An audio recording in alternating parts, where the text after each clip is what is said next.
So here is our cookie jar craft. The galvanized sign comes from a popular dollar store. That's your outline.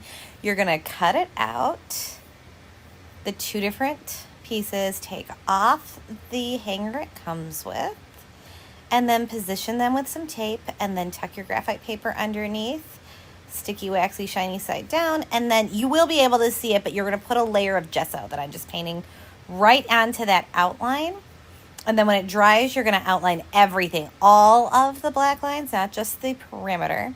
I mix up some very basic paints, and I'm just going in, painting the lid, painting the cookies. Anything that needs two coats, I'm watching paint dry and seeing where that is. I made the gingerbread men out in the brown ginger, and then the rest of them I made sugar cookies. And then I outlined with a paint marker, and my tip here is that you want to start from the inside of the cookie and go out, because you can always move your outline out. Let it dry, add your hanger back in, and then I tied a ribbon around mine like I was giving it as a gift of cookies.